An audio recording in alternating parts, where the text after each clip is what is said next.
सिया ने केतन का मर्डर करके सिर्फ एक जान नहीं ली बल्कि 3 परिवारों की जिंदगी बर्बाद कर दी। केतन के माता पिता बेटे को खोने का दर्द झेल रहे हैं, जबकि सिया और चेतन के माता पिता अपने बच्चों के गुनाह का कलंक साथ लेकर हर दिन जीने को मजबूर हैं। आज के पॉडकास्ट में हम जानेंगे इस दर्दनाक कहानी का दूसरा पहलू। ना जाने कितने ही बच्चों के माँ बाप रोते ही रह जाएंगे। उन बच्चों के माँ बाप तो रोएंगे ही रोएंगे जिनका बच्चा उनसे छीन लिया गया, लेकिन वो माँ बाप भी कम नहीं रोएंगे जिनके बच्चों ने दूसरों के बच्चों को छीन लिया।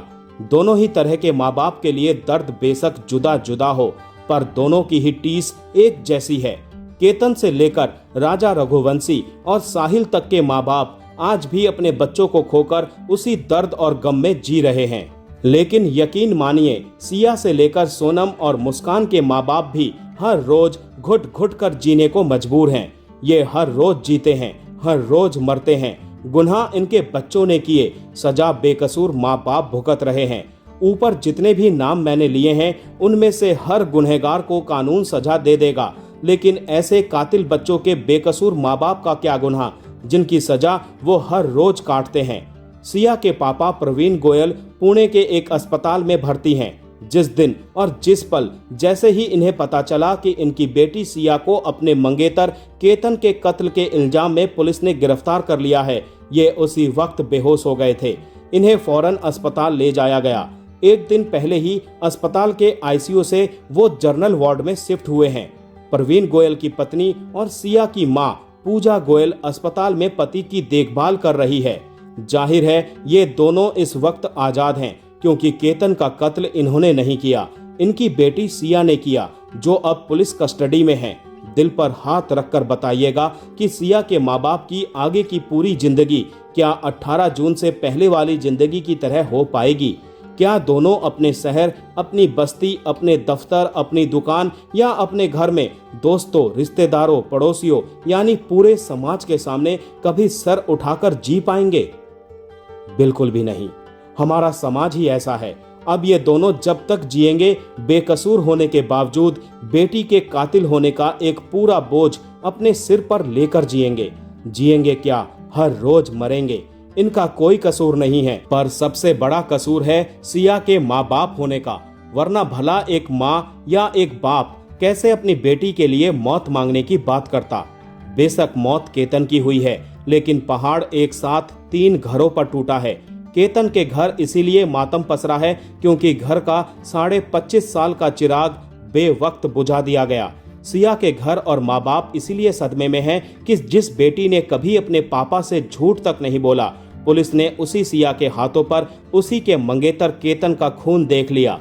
सिया के साथ केतन का कत्ल करने वाले आरोपी नंबर 2 चेतन के पिता और चाचा इस बात पर हैरान हैं और खुद को कोस रहे हैं कि चेतन और सिया के रिश्ते की कहानी पहले कभी वो सुन क्यों नहीं पाए।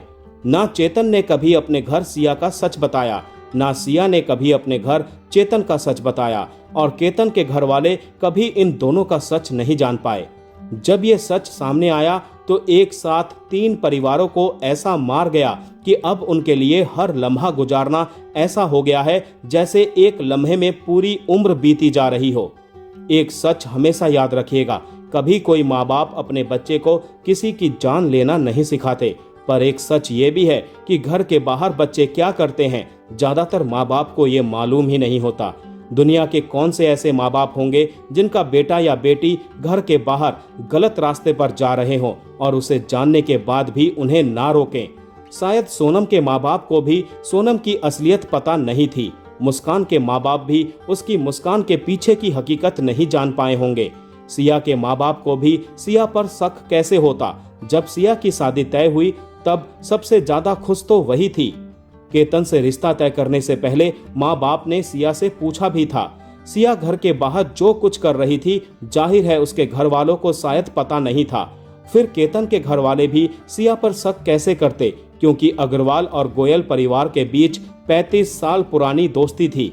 एक तरह से पारिवारिक रिश्ता था।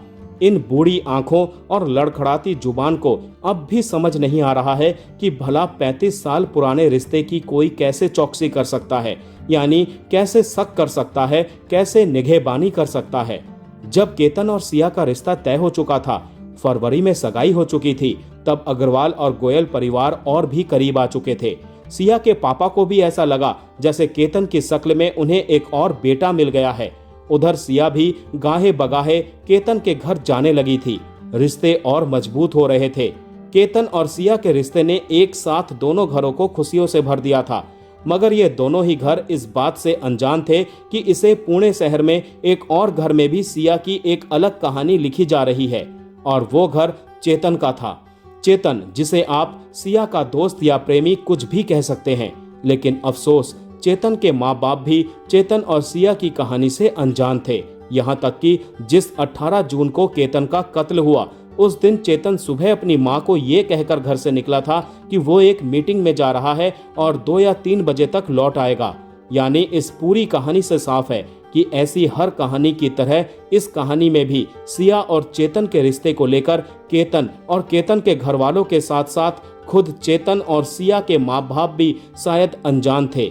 सिया के माता पिता का कहना है कि अपना जन्मदिन केतन के साथ मनाने के लिए जिस तरह सिया शॉपिंग कर रही थी, अपने कपड़े खुद से ऑल्ट्रेशन कराने में 2-2 घंटे लगा रही थी, उससे शक की कोई गुंजाइश बची कहाँ थी। इत्तेफाक देखिए, जिस दिन बकौल पुलिस सिया ने चेतन के साथ मिलकर केतन को खाई में धक्का दिया था, उसके अगले ही दिन यानी 19 जून को सिया 20 साल की हुई थी। 20वां जन्मदिन था उसका। केतन के पिता को अब भी यकीन नहीं हो रहा कि 20 साल की एक लड़की के दिमाग में इतना सब कुछ कहां से आ सकता है। यही सवाल खुद सिया के पापा भी खुद से पूछ रहे हैं। उन्हें अब भी लगता है कि सिया ऐसा कर ही नहीं सकती, क्योंकि उन्होंने कभी ऐसा कोई संस्कार उसे दिया ही नहीं। अपने जवान बेटे को खोने वाले केतन के पिता का सबसे बड़ा दर्द यह है कि अगर सिया को शादी नहीं करनी थी या शादी किसी और से करनी थी, तो वो बस एक बार बता देती, वो खुद ही शादी कैंसिल कर देते, बेटे की जान तो बच जाती। और तो और केतन के पिता ने तो यहाँ तक कहा कि अगर सिया को चेतन से शादी करनी ही थी तो भाग कर लेती, तब भी उनके बेटे की जान बच जाती। जानते हैं दुनिया के सबसे मुश्किल सवालों में से एक कौन सा सवाल होता है? किसी माँ बाप से सीधे ये पूछना कि आपकी बेटी ने अपने ही मंगेतर का कत्ल किया है, तो आप क्या कहेंगे? सिया की माँ ने जो कहा सो कहा, सिया के पापा ने जो कहा, इससे ज्यादा एक बाप कुछ नहीं कह सकता। कानूनी शिनाख्त के नियम कायदे किनारे रख दे तो पुलिस हिरासत में मौजूद सिया और चेतन ने अपना चेहरा ढका हुआ था। जेल जाने के बाद दोनों के चेहरे से नकाब भी हट जाएंगे। कुछ बरस दोनों जेल में रहेंगे और क्या पता फिर आजाद भी हो जाएं। पर इन दोनों ने जो जख्म एक साथ इन 3 परिवारों को दिए हैं, ये माँ बाप उस दर्द से ताउम्र कभी आजाद नहीं हो पाएंगे। एक तरफ अग्रवाल परिवार को अपने लाडले केतन की जुदाई मारेगी, तो दूसरी तरफ बेटी का कलंक गोयल परिवार को शायद फिर कभी सिर उठाने का मौका भी ना दे। चेतन के घर की कहानी भी कुछ अलग नहीं होगी। यानी चाहे जान किसी की जाए, जान कोई भी ले, रोना माँ बाप को ही होता है, चाहे वो कातिल के माँ बाप हो या मकतूल के।